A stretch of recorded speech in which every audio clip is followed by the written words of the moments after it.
am personal trainer Yuji. Once you reach over 50, it becomes extremely important to focus on shoulder training and strengthening the deltoid muscles. The reason for this is that by the time you hit around 50, if you continue to live without doing strength training, your shoulder muscles will start to deteriorate significantly, leading to a slumped posture. Additionally, the weight of your arms pulls your shoulders down. Not only that, but your everyday posture also tends to change, resulting in this kind of shape. As we age, our bodies tend to sag and take on a shape resembling an arrow, which is something that happens to everyone. It's important to firmly counteract this. Building a strong triangular shape in the shoulders and maintaining tension here is just as crucial as reducing body fat in the abdomen for improving appearance after the age of 50. Therefore, I want you to focus on strengthening this triangular shape in your shoulders. When it comes to shoulder training, the two major exercises are the shoulder press and side raise. In what order should we perform the shoulder press and side raise, everyone? As we go through these two exercises, which one do you think should be done first and which one should be second? Please take a moment to think about it. While you're thinking for a moment, let me provide a different explanation. Regarding the shoulder press, we will be doing it like this. There are various types of shoulder presses out there, but I believe that using dumbbells for the shoulder press is the best option for those over 50. The reason for this is that with machines and barbells, the movement is basically fixed.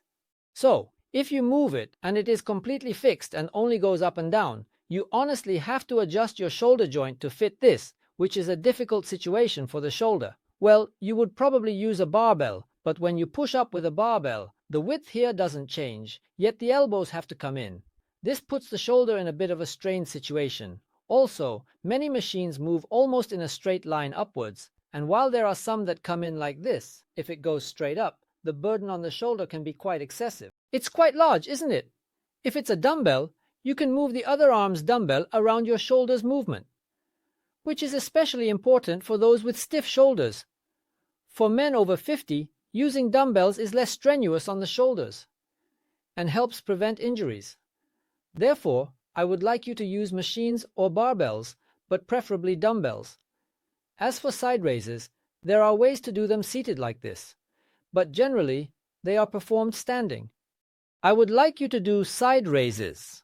Standing is better than sitting for those over 50. The reason is that when you do it sitting down, while there are reasons for that, you tend to use strange body momentum. By standing firmly on your feet, you can effectively engage your entire body. While you may not be able to lift heavy weights, it is beneficial for the deltoids. However, for those over 50, it is important to stand firmly and use your whole body. When doing this, press your feet against the ground and engage your core to create a certain sway. While maintaining this tension, you will lift upwards. As you lift, you will feel a strong force pushing down through the soles of your feet. At this moment, opposing forces are acting on the soles of your feet. Therefore, it is necessary to tighten your core. Generally, for people over 50, having strong abdominal muscles is not a problem, but it is not very common. Most people still have weak core muscles. I want you to use your core more by doing side raises while standing, so I recommend performing side raises in a standing position. Now, regarding the earlier question about the shoulder press and side raise, specifically the dumbbell shoulder press and side raise, what order should we do them in? The answer is to do the side raise first, and once that is completed, proceed with the shoulder press. As for the number of sets, it will be for both the side raise and the shoulder press. Oh, I think it's fine to do about the same amount if you set it up. Generally, for my clients, I have them do 3 sets of side raises. After that, they do 3 sets of shoulder presses. However, I tend to have a bit more emphasis on side raises, maybe about 20% more. So that's the volume I recommend, but basically, I think it's good to have equal sets. Now, the reason why it's better for those over 50 to do side raises before shoulder presses is primarily for injury prevention. It's really about not getting injured. First of all, this is the most important point. To start with, doing the shoulder press as the first exercise can be challenging, especially for men over 50, as their shoulders tend to be stiff. Many people have limited shoulder flexibility. Jumping straight into the shoulder press, where you lift your arms up like this and rotate the shoulder joint, is honestly not a natural movement for the shoulder joint. This is where injuries are most likely to occur. Doing this in this situation, adding weight is, to be honest, quite risky, especially when the body is not warmed up. When you try to lift a weight that is close to your maximum, like 10 kilograms, the risk increases significantly. Therefore, by doing side raises first, even if you do 3 sets, it improves blood flow quite a bit. I really want you to focus on doing side raises first to enhance blood circulation, starting with 10 repetitions. If you do 3 sets of side raises next time, you'll definitely get quite warm. After that, moving on to the shoulder press is much safer. So, for those over 50, it's better to follow that order. Additionally, the exercises you do first allow you to lift heavier weights compared to those you do later. Naturally, if you do the shoulder press first, you might end up lifting heavier weights. However, if you start with the shoulder press and try to lift heavier, it can be challenging. Since my abdominal muscles aren't very strong, when I try to do heavy exercises, I can't stabilize myself and tend to lean back, which is quite common.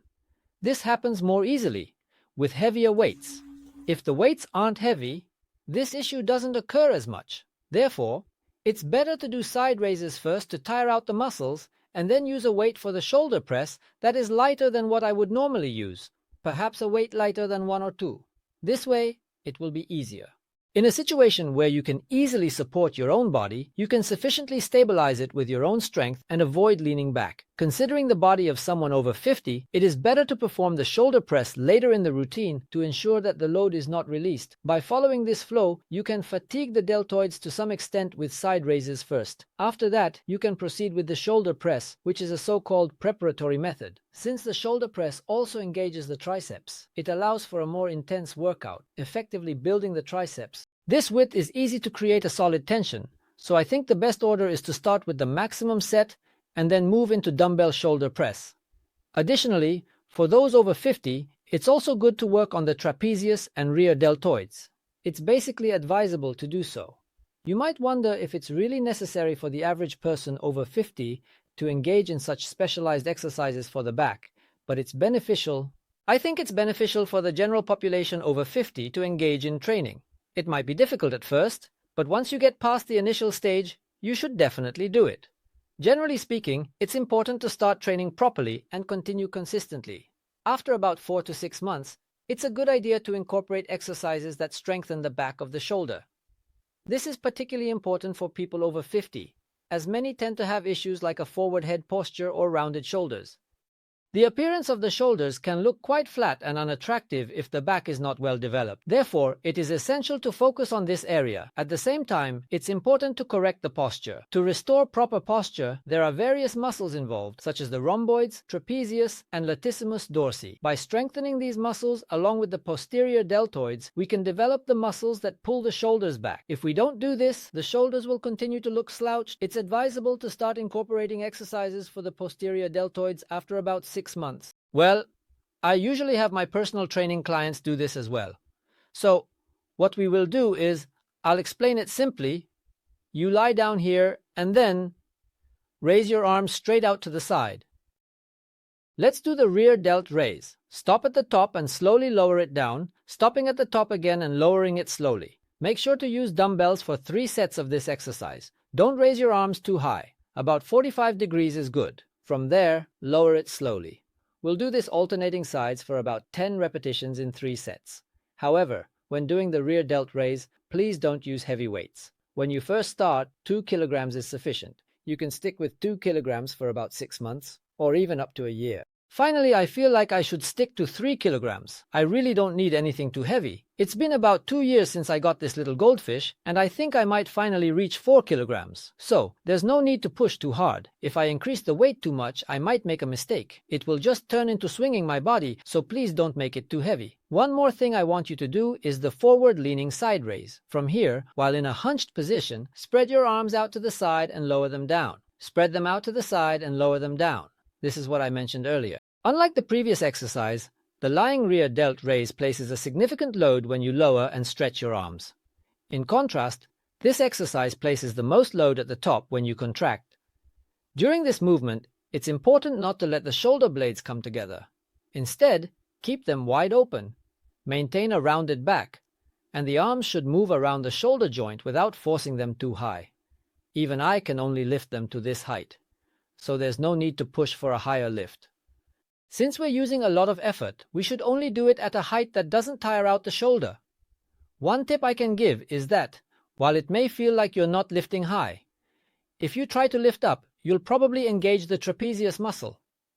When you hold the dumbbell sideways, you just need to push it out to the side. Instead of thinking about lifting up, focus on spreading it out to the side, which will create a movement centered around the shoulder joint. It felt like I was just pushing the side of my palm down without any resistance. There was nothing to hold on to. Since I was pushing sideways, it felt like I had some power from the tools I was using. To avoid losing grip, I moved sideways, but when I go down this time, it's straight down. I just need to slightly brake as I pull towards the ground. It's not sideways and in the middle, it's sideways and down, sideways and down.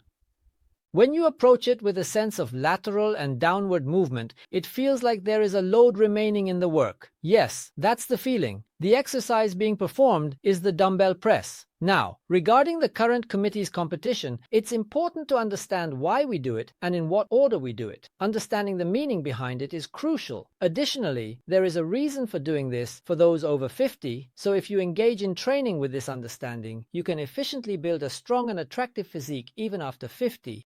Please try to follow the flow we just did. I think you can create something cool. Let's keep working hard. Don't forget to subscribe to the channel. I'm also on Instagram, so please follow me. This was Father Trainer YUJI.